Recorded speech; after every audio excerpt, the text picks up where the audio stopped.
This video will provide some basic guidance in the area of tire safety. When you assemble or disassemble tires, carelessness and lack of knowledge can be fatal.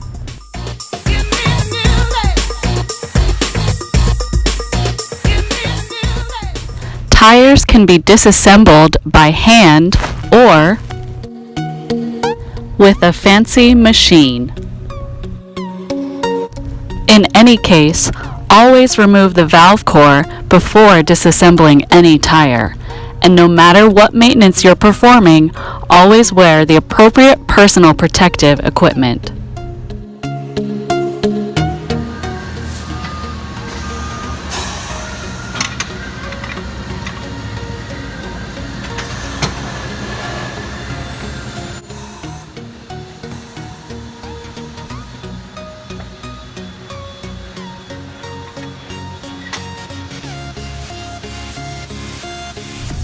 Spray a little lubricating solution around the tire bead.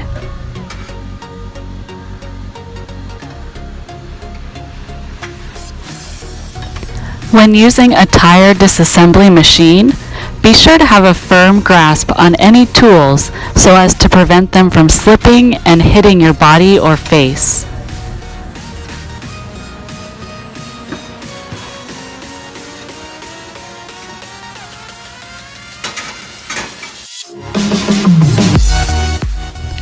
Here's a view of the back side of the machine where you use the foot pedals to cause the machine to break the bead from below.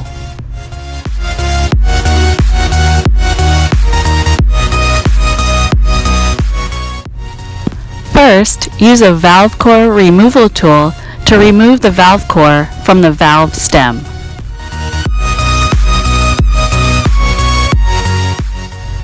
This ensures the tire is completely deflated.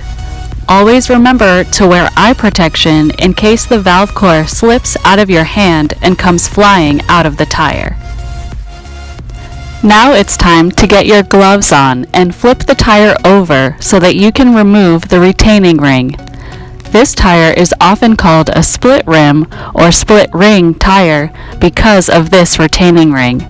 Side note, this tire has also been called the Widowmaker because when people have assembled or disassembled the tire incorrectly in the past, it often resulted in tragic accidents. Here, the mechanic is loosening the tire from the rim so he can move on to the next step.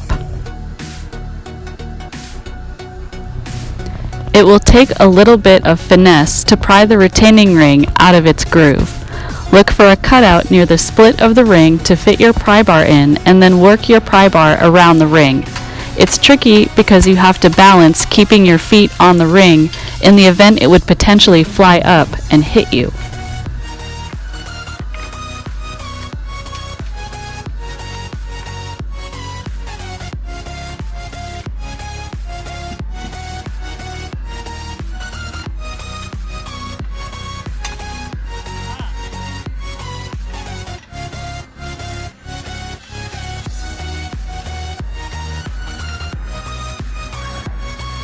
Make sure to always keep one foot on the retaining ring for safety.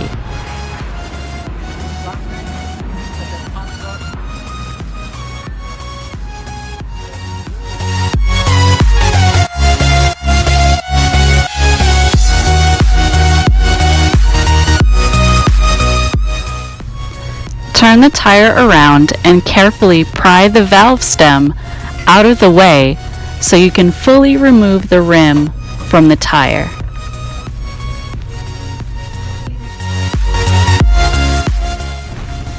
Out with the old and in with the new.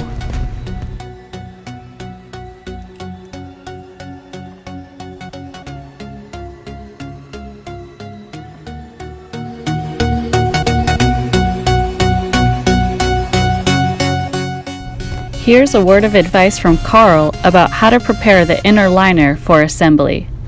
This liner's over the tube so it doesn't get pinched. Okay, liner over the tube so it doesn't get pinched.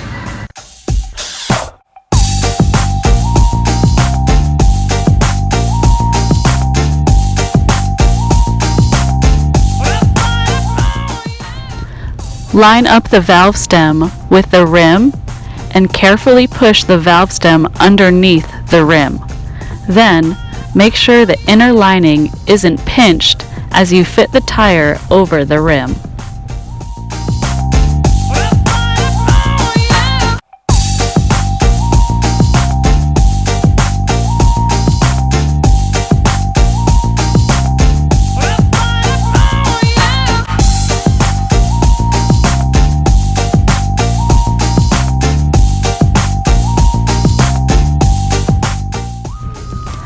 Now it's time to get the lock ring and make sure it fits in the locking groove.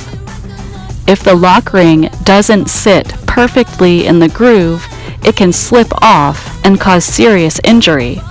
Inspect the ring and all around the groove first, looking for any discrepancies that could cause the retaining features to fail.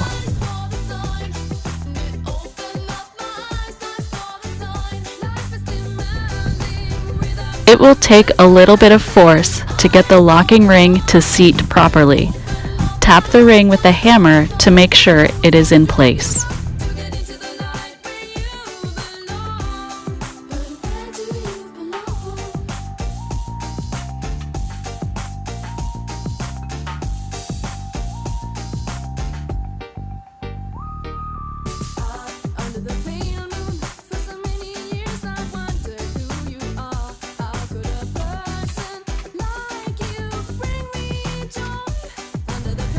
Use a flashlight to get a good look at the locking ring to make sure it's in the groove before deciding to fill the tire with air.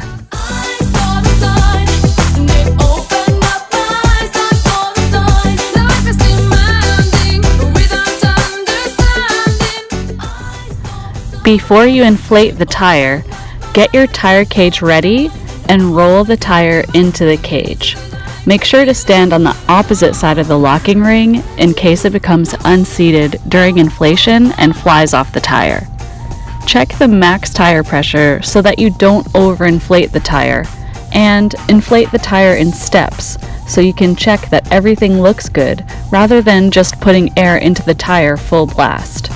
It's better to take your time with the tire rather than have the tire take your life. Guard yourself against complacency. Always maintain situational awareness and stay safe.